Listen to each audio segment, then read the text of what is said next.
Nailed it. Yeah.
The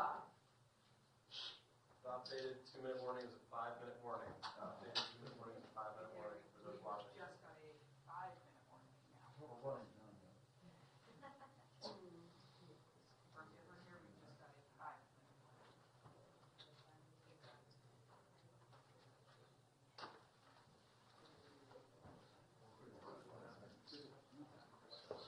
Hello, everybody. Mr. President, office name. Thank you. Nice to see you. Some very familiar faces. Well, thank you very much, and it's an honor to be here today. We have first full day as president. We're back, and we had a great first term, but we're going to have an even better second term, and I think we're going to do things that people would be shocked at. We're starting off with tremendous investment coming into our country at levels that nobody's really ever seen before, and they're very happy with the fact that I won the race and that they feel confident in their investments, and it's big money and high quality people. So my first day back from having a nice life, it's my honor to welcome 3 of the world's leading technology CEOs. And in the case of Larry Ellison, it's well beyond technology. He's sort of CEO of everything. He's an amazing man, an amazing business person. But to announce the largest AI infrastructure project by far in history, and it's all taking place right here in America. As you know, there's great competition for AI and other things, and they're coming in at the highest level. We're joined by Oracle Executive Chairman Larry Ellison, SoftBank CEO, my friend Masa Yoshi-san, and CEO of OpenAI, and I would say the by far the leading expert based on everything I read, Sam Altman. So that's great that you're coming in together. That's a massive group of talent and money. Together, these world-leading technology giants are announcing the formation of Stargate. So put that name down in your books, because I think you're going to hear a lot about it in the future. A new American company that will invest $500 billion at least in AI infrastructure in the United States, and very, very quickly, moving very rapidly, creating over 100,000 American jobs almost immediately. This monumental undertaking is a resounding declaration of confidence in America's potential under a new president. Let me be a new president. I didn't say it, they did. So I appreciate that, fellas. But it'll ensure the future of technology. What we want to do is we want to keep it in this country. China is a competitor and others are competitors. We want it to be in this country, and we're making it available. I'm going to help a lot through emergency declarations, because we have an emergency. We have to get this stuff built. So they have to produce a lot of electricity, and we'll make it possible for them to get that production done very easily at their own plants if they want, where they'll build at the plant, the AI plant, they'll build energy generation, and that will be incredible. But it's technology and artificial intelligence, all made in the USA. Beginning immediately, Stargate will be building the physical and virtual infrastructure to power the next generation of advancements in AI, and this will include the construction of colossal data centers, very, very massive structures. I was in the real estate business. These buildings, these are big, beautiful buildings. Are going to employ a lot of people. And physical campuses in locations currently being scouted nationwide. They're making their choices of locations. I think they have their choice. I'd like to ask Larry, Sam, and Masa to say a few words and just talk about a little bit about what they're doing, and if you have any questions, and then we'll go into a couple of other subjects also. But this is, to me, a very big thing. $500 billion Stargate project. I think it's going to be something that's very special. It'll lead to something that could be the biggest of all. So, Larry, maybe we'll start with you, and we'll go down the line. Thank you.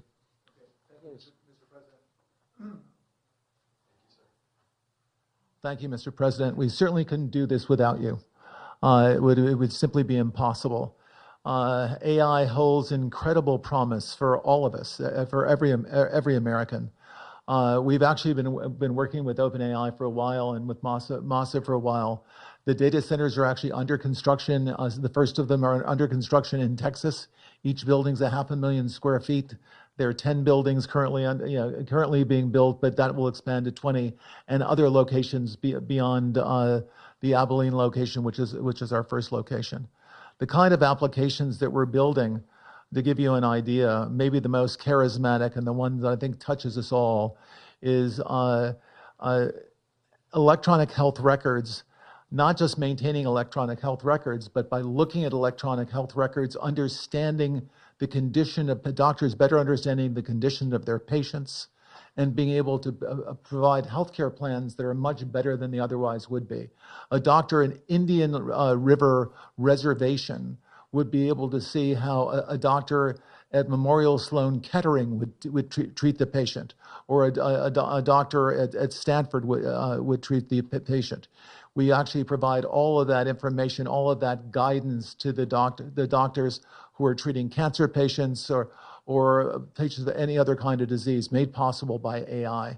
I'm not going to take a lot of time. I'm going to pass it to Masa, but this is a very exciting program for Oracle to be a part of. Thank you.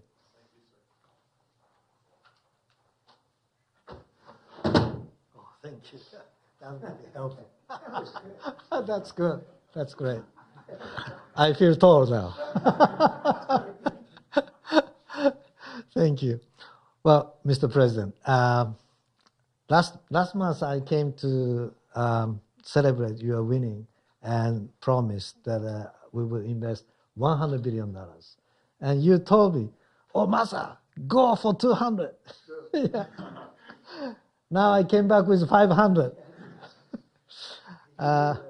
Because this is the, as you said yesterday, this is the beginning of golden age of America. This is one great example, I think, right? We wouldn't have decided to do this. I think so. This is the beginning of golden age. We wouldn't have decided unless you won. And yesterday we agreed, we signed to make this happen. Because of this day. So we would make this happen. We would immediately start deploying $100 billion with the goal of making $500 billion within next 4 years, within your term, right? Because of your success. So we are very, very excited to do this. And our partner is, of course, SoftBank, OpenAI, Oracle, and additionally investing partner with MGX. On top of that, we have the technology partner NVIDIA, and of course Microsoft has been very, very supportive to SAM and continue to support all our success. This is not just for business. As Larry said, this will help people's life. This will help solving many, many issues, difficult things that otherwise we could not have solved with the power of AI. I think AGI is coming very, very soon. And then after that, that's not the goal. After that, artificial super intelligence will come to solve the issues that mankind would never ever have thought that we could solve. Well, this is the beginning of our golden age. Thank you very much. Thank you very much. Fantastic. Sam. I don't have too much to add, but I did want to say I'm thrilled we get to do this in the United States of America. I think this will be the most important project of this era. And as Masa said, for AGI to get built here, to create hundreds of thousands of jobs, to create a new industry centered here, we wouldn't be able to do this without you, Mr. President. And I'm thrilled that we get to. I think it'll be an exciting project. I think we'll be able to do all of the wonderful things that these guys talked about. But the fact that we get to do this in the United States is I think, wonderful. So thank you very much. Could you just say one word? I hear so many positive things about what it's going to do for medical research and for solving things, cancer and all the different problems. How will AI help us with the fight against the various problems, diseases, etc.? These guys can maybe share more about some of the work they're doing there. I think they'll jointly be some of the leaders about driving progress here. But I believe that as this technology progresses, we will see diseases get cured at an unprecedented rate. We will be amazed at how quickly we're curing this cancer and that one and heart disease, and what this will do for the ability to deliver very high quality healthcare, the costs, but really to cure the diseases at a rapid rate, I think will be among the most important things this technology does. Great. Very good. Can I state and answer that question? So we're currently working on. Should I step on this? Okay. All right. No. I'm not that tall. I'm not that tall. Thank you, Mr. President. One of the most exciting things we're working on, using the tools that Sam and Masa are providing, is a cancer vaccine. It's very interesting. It turns out, I'll be quick, all of our cancers, cancer tumors, little fragments of those tumors float around in your blood. So you can do early cancer detection. If you can do using AI, you can do early cancer detection with a blood test. And using AI to look at the blood test, you can find the cancers that are actually seriously threatening the person. So we can, again, cancer diagnosis using AI has the promise of just being a simple blood test. Then beyond that, once we gene sequence that cancer tumor, you can then vaccinate the person, design a vaccine for every individual person to vaccinate them against that cancer. And you can make that vaccine, that mRNA vaccine, you can make that robotically, again using AI, in about 48 hours. So imagine early cancer detection, the development of a cancer vaccine for your particular cancer aimed at you, and have that vaccine available in 48 hours. This is the promise of AI and the promise of the future. Great, thanks.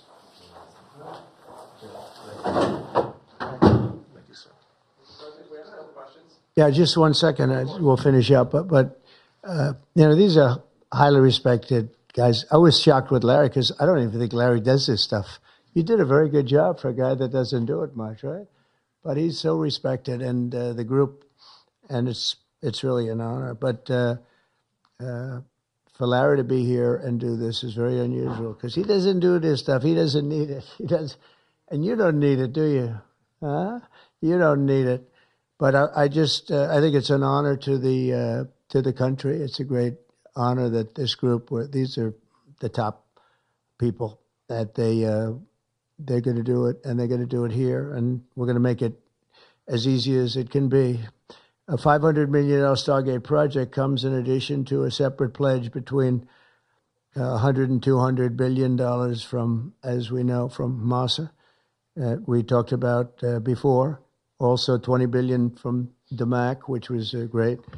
And we have many others that are coming. Some I just announce it. It's easier, but with some, I know them, and they're so highly respected, I'd rather do it this way. Many would like to do it this way, but we're letting the world know what's happening. This is money that normally would have gone to China or other countries, but in particular China. In total, before the end of my first full business day in Washington in the White House, we've already secured nearly $3 trillion of new investments in the United States, and probably that's going to be 6 or 7 by the end of the week. Tremendous amounts of money are coming in for many things other than even AI. AI seems to be very hot. It seems to be the thing that a lot of smart people are looking at very strongly. And our country will be prospering like never before. I think that's true, and it's going to be the golden age of America. As I say, yesterday we had the most ambitious, action-oriented day of any administration in history. No, there's never been a first day like yesterday, as you know. I signed a sweeping slate of executive orders to stop the invasion of our borders. I launched a government-wide effort to defeat inflation and bring down the cost of daily life and bring down the cost of energy, magnificently bring it down. And when energy comes down, Larry, I'd say generally speaking, when energy comes down, everything else comes down. The prices of food and the prices of everything else come down. Energy is that's the big baby. And we declared a national energy emergency to drill, baby, drill, our term that we use. We're going to drill, baby, drill like never before. We ended destructive DEI mandates across the federal government and returned our country to a merit-based system and a common sense system.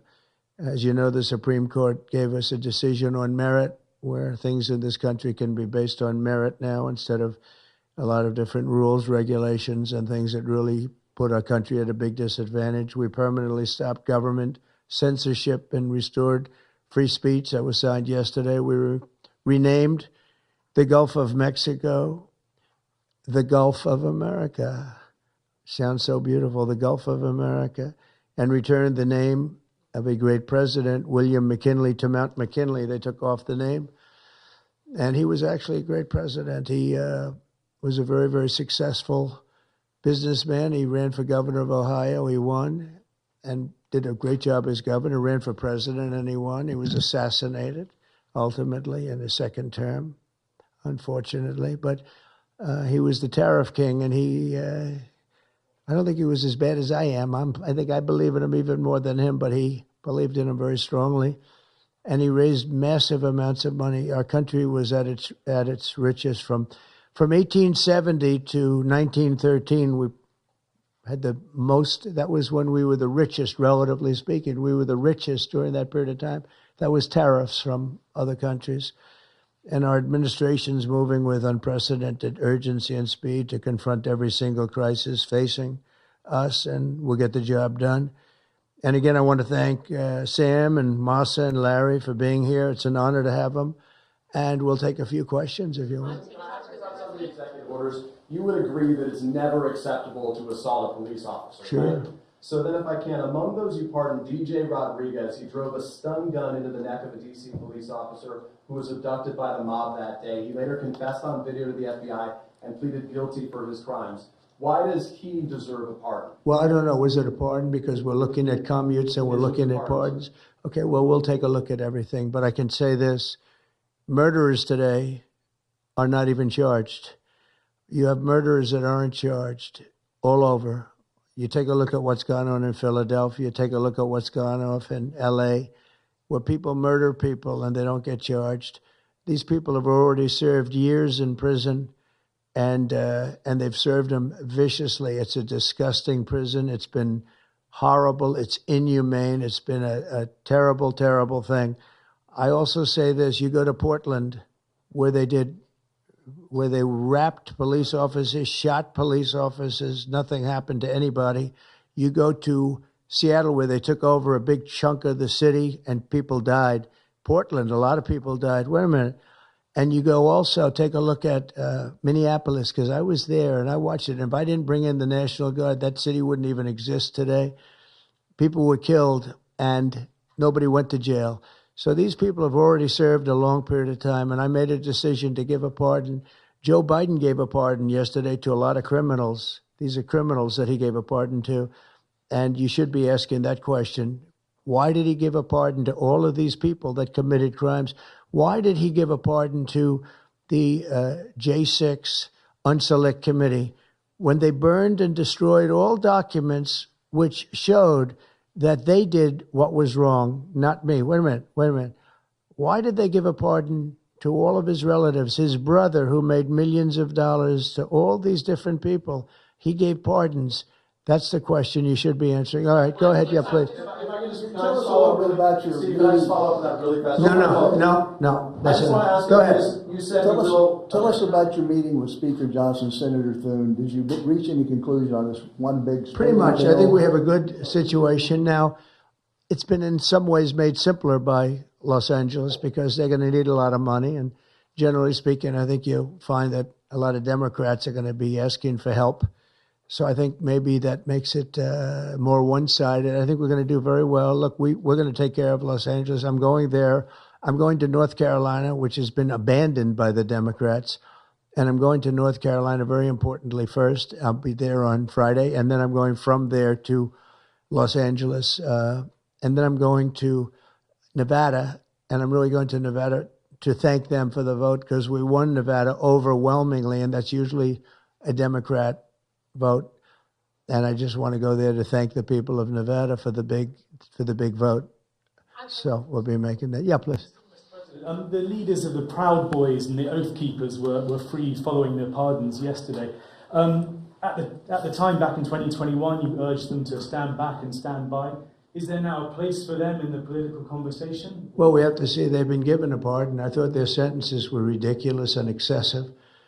One of the guys took down a flag that was an anti-American flag, and he was given years in jail. I don't know the exact number, but he was given many years in jail. I thought it was very excessive. And at least the cases that we looked at, these were people that actually love our country, so we thought a pardon would be appropriate, yeah. Mr. President, is it also true in your conversations with Republicans today that you asked them to consider recess appointments for cabinet officials? I think, yeah, if it's needed. I don't think it's going to be needed. Marco, as you know, got passed overwhelmingly with 99-0, which is pretty amazing. Marco's going to do a great job, Secretary of State, but he just got, I guess he was the first one and just got approved. That's some vote, 99-0, and the nothing was a vote that he would have gotten if we wanted to do it. But you know whose vote that was? Who's doing a great job right now as vice president. Did you also talk about some sort of a trade or a deal involving wildfire relief in extension for a debt? Well, what I really want to have done, I was talking about this with the guys back in the Oval Office.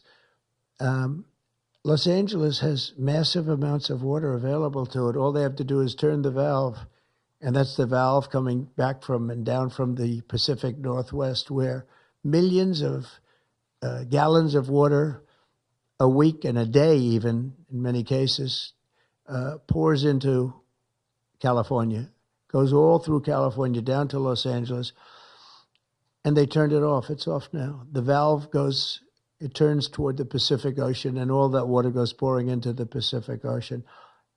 If they did what I told them to do, they wouldn't do it because politically they didn't think it was good. I think it's great politically. I think they're dead politically. What they've done, they've destroyed the city. What they've done to that city is unbelievable. The sprinklers, their sprinklers in there like these right here that you see, none of them had any water in them. They didn't have any water. The fire hydrants, 40% of them had no water. The brush was soaked, was just dry. Everything was dry. The sprinklers on the lawn weren't allowed to even be used. So, you know, everything was dry, and it was an inferno. They created an inferno.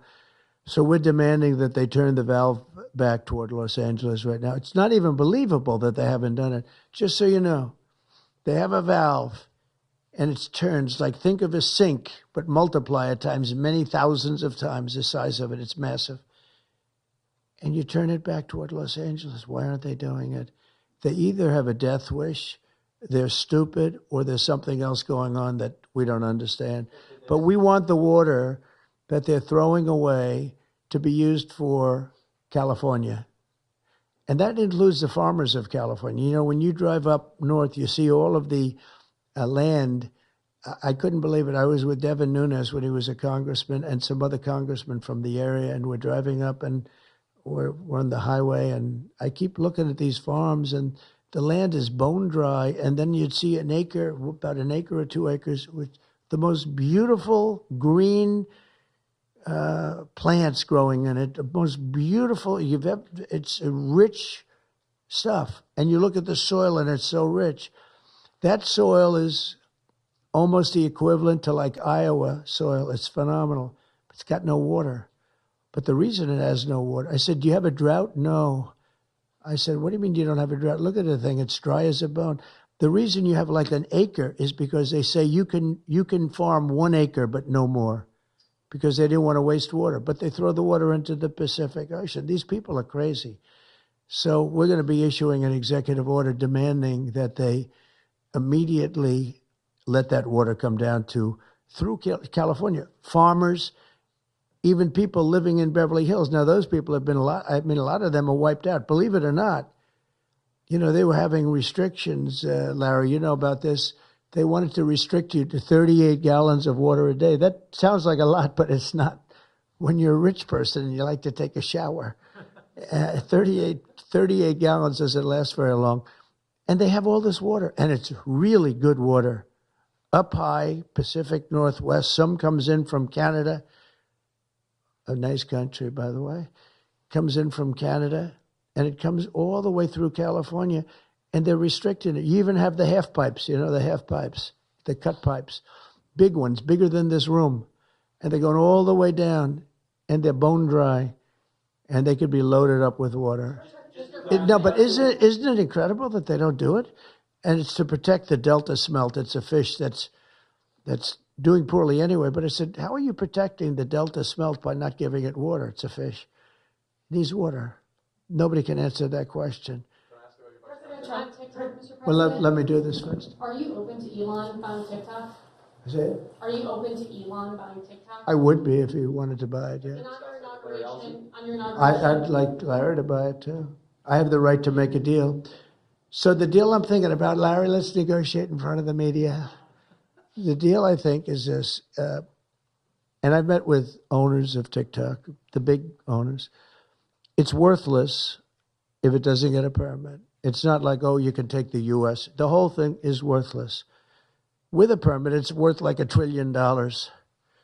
So what I'm thinking about saying to somebody is buy it and give half to the United States of America, half, and we'll give you the permit. And they'll have a great partner, the United States.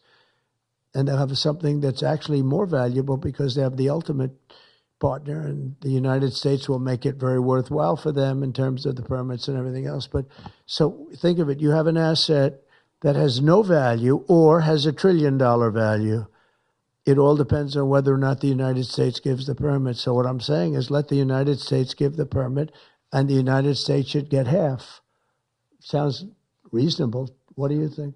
Sounds like a good deal to me, Mr. President. Yeah, he can afford it too. Mr. President, you're a president who has long said that you back the blue, but aren't you sending the message that assaulting officers is okay with these parties? No, the opposite. In fact, I'm going to be letting 2 officers from Washington Police, D.C. I believe they're from D.C., but I just approved it. They were arrested, put in jail for 5 years because they went after an illegal, and I guess something happened where something went wrong. And they arrested the 2 officers and put them in jail for going after a criminal, a rough criminal, by the way. And I'm actually releasing. No, I am the friend of police, more than any president that's ever been in this office. So more than 400 of the people that you pardoned, though, assaulted officers. So I want to ask you about the Vice President, J.D. Vance. He said, this is a week ago, he said, if you committed violence on January 6th, obviously you should not be pardoned. Why is your Vice President wrong? Well, only for one reason. They've served years in jail. They should not have served, and they've served years in jail, and murderers don't even go to jail in this country. And we had 1,500. We have 16 under review. As you know, we commuted about 16 of them because it looks like they could have done things that were not acceptable for a full pardon. But these people have served years of jail, and their lives have been ruined. And in many cases, listen to me for a second. Stop interrupting. They've served years in jail, and if you look at the American public is tired of it. Take a look at the election. Just look at the numbers on the election. We won this election in a landslide because the American public is tired of people like you that are just one-sided, horrible people in terms of crime. You don't talk about all the people that have been killed and what happens to those murderers, living hostages. Think of that 6 months ago. But Biden couldn't get it done, and it was only the imposition that I put on as a deadline that got it done. But It's a very sad situation. It should have never happened. I'll tell you, two things should have never happened. Three things. Inflation should have never happened. It would have never happened except for what they did to energy and their crazy spending. And Ukraine would have never happened. Never. By the way, Russia never would have gone into Ukraine. I had a very strong understanding with Putin that it would have never, ever happened. He disrespected Biden. Very simple. He disrespects people. He's smart. He understands. He disrespected Biden.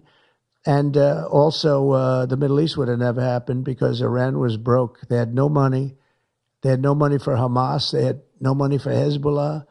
It would have never happened. October 7th would have never happened. But it did happen. So this is the cards I've been given. And we're getting the hostages back. That would have never happened under Biden. They would have never come back. They were just dying not that slowly. They were dying or being killed. But that was what was happening. Are you going to keep sending weapons to Ukraine, or are you going to turn off the tap soon? Well, we're looking at that. We're talking to Zelensky. We're going to be talking with President Putin very soon. And we'll see how it all happens. We're going to look at it very soon. One thing I do feel, the European Union should be paying a lot more than they're paying because under Biden, I mean, we're in there for $200 billion more. Now, it affects them more than it affects us. We have an ocean in between, right? Little thing called an ocean. The European Union should equalize. We're in there for $200 billion more than the European Union. I mean, what are we, stupid? I guess the answer is yes, because they must think so. But the European Union takes advantage of us tremendously on trade. And they now take advantage of, and always have. If I didn't get involved years ago, my first term, one of the first things I noticed was that they're not paying enough. They're not paying. And a lot of those countries weren't even paying. The NATO countries, they weren't paying. Only 7 out of 28 were paying. We were one of them. And Poland was one. And they had a few of them that were paying, and some were paying very proudly. Usually the closer to the borderline of Russia they were, the faster they paid, okay? The ones that were further away tended not to pay so fast. And one thing on that, I think they should lift their number not to 2%, but to 5%. NATO should be at 5%, not at 2%. 2% is ridiculous, yeah. The U.S. President Xi, in your conversation about Ukraine, you asked him to get involved in helping settle that. Can you tell us about that? I did, yeah. I said, you ought to get it settled because he's not done very much on that. He's got a lot of power, like we have a lot of power. I said, you ought to get it settled. We did discuss it, yeah. Do you intend to continue selling products that benefit yourself personally while you're president? Well, I don't know if it benefited. I don't know where it is. I don't know much about it other than I launched it. I heard it was very successful. I haven't checked it. Where is it today? You made a lot of money, sir. How much? Several $billion, it seems like, in the last several days. Several billion? That's peanuts for these guys. President Biden, can you give us some sense, broadly speaking? Yeah, he wrote me a nice letter. I mean, I did open it last night. And I didn't know. Peter said, did you get the letter? I said, wait a minute, let's see the letter. It's sort of a tradition. You put it in the drawer, especially of the beautiful Resolute desk, right? And I opened the drawer, and there it was. It said to number 47. And it was a very nice letter. I mean, I could show it because I think it was a nice letter. Maybe I will. I think just basically it was a little bit of an inspirational type letter, you know. Enjoy it, do a good job. Important, very important, how important the job is. But I think it was a nice letter. I think I should let people see it because it was a positive for him in writing it. I appreciated the letter. Were security concerns at all a factor when deciding to move your inauguration indoors? No, not at all. No, not at all. It was just cold. Look, if we would have, you know, I just went out to the helicopter, right, we said goodbye. That's a tradition. As long as before it used to be a stagecoach, and then helicopters came along. But that's been a tradition. You go out and you do that. And we stood there for 10 minutes, and I'll tell you what, people would not have been able to get through that day. That was cold. It was sort of interesting. Don't let the sun fool you. Tell me something. Sunny days can get very cold, can't they? Because that was so freezing yesterday. You couldn't have gotten through it. It would have been, and the answer is no, it wasn't security. With that being said, I thought the Capitol, the Rotunda, was beautiful. 72 degrees, unbelievable sound. You know, it's like being in an opera house. I could see people wanting to do it there rather than outside. Why did you remove John Bolton's security clearance, sir? Because I think there was enough time. It's we take a job. You take a job. You want to do a job. We're not going to have security on people for the rest of their lives. Why should we? I thought he was a very dumb person, but I used him well because every time people saw me come into a meeting with John Bolton standing behind me, they thought that he'd attack them because he was a warmonger. He's the one that got us involved, along with Cheney and a couple of others, convinced Bush, which was a terrible decision, to blow up the Middle East. You know, we blew up the Middle East and we left.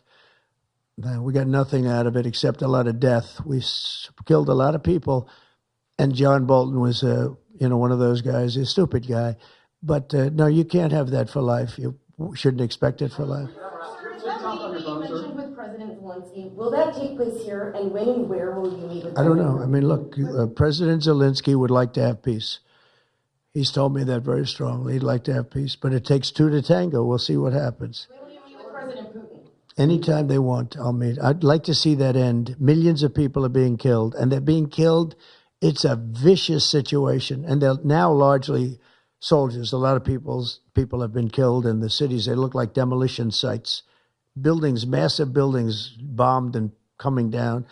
The thing with Ukraine is that many more people died than you're reporting. You're not reporting the real numbers, and I'm not blaming you for that. I'm blaming maybe our government for not wanting to release those numbers. Many more people died than what you know about. When those big buildings come down and they say 2 people were injured, no. Many people, thousands of people are being killed. But the real killing now is on the war front. It's a very flat land. And the only thing that stops a bullet is somebody's body. And you have young soldiers. So Russia's lost about 800,000 soldiers now. Ukraine's lost about 600 or 700,000. I think the numbers are low that they're giving out. But they've lost massive numbers of young soldiers. And that war should stop. It's very flat, it's beautiful farmland, and it's flat and really beautiful in a different kind of a way, but they don't have any protection. The only thing that stops a bullet is a body, and those bodies are stopping a lot of bullets, and they're being decimated, both sides. Your conversation with President Xi, what did you tell him in terms of when to expect tariffs, and what can he do to avoid them? About which one? About tariffs? We didn't talk too much about tariffs other than he knows where I stand. Look, I put large tariffs on China. I've taken in hundreds of billions of dollars. Until I was president, China never paid not 10 cents to the United States. With me, they paid hundreds of $600 billion or so, or more than that even, of tariffs. And if I didn't do that, you wouldn't have a steel mill open in the United States right now. You wouldn't have one steel mill open in the United States. So what I did is I saved the steel industry. I saved other industries too with other tariffs. Other countries are big abusers also. It's not just China. China's an abuser, but the European Union is very, very bad to us. They treat us very, very badly. They don't take our cars. They don't take our cars at all. They don't take our farm products, essentially. They don't take very much. We have a $350 billion deficit with the European Union. They treat us very, very badly. So they're going to be in for tariffs. It's the only way you're going to get back. It's the only way you're going to get fairness. You can't get fairness unless you do that. But the European Union's treated us very badly. But essentially everybody treats us badly. Everybody treats us badly. Yes, go ahead. Because we allow them to. Because we've had stupid people doing this, and we can't have. I'd like to have these 3 people negotiate for us, just for 1 week, and we'd be a rich country again. But we'll be rich. Mr. President, on AI data centers, will you rescind President Biden's executive order that opens up federal land? On which centers? On data centers. will you rescind President Biden's executive order that opens up federal lands for data centers and energy production? No, I wouldn't do that. That sounds to me like it's something that I would like. I'd like to see federal lands opened up for data centers. I think they're going to be very important. Again, we have a lot of competition for that. So it's an honor to have these three great people, great CEOs and great geniuses, all three. It's an honor that they want to come to our country, but we're going to make it as easy as we can for them because other countries want them to. I'm going to have to go now. Thank you all very much. Thank you. Question, do you have TikTok on your phone? No, but I think I might put it there. I think I'll get it right now. By the way, again, we won the young vote. I think I won it through TikTok. So I have a warm spot in my heart for TikTok. Okay? Thank you. Thank you very Thank you, much. Mr. President. I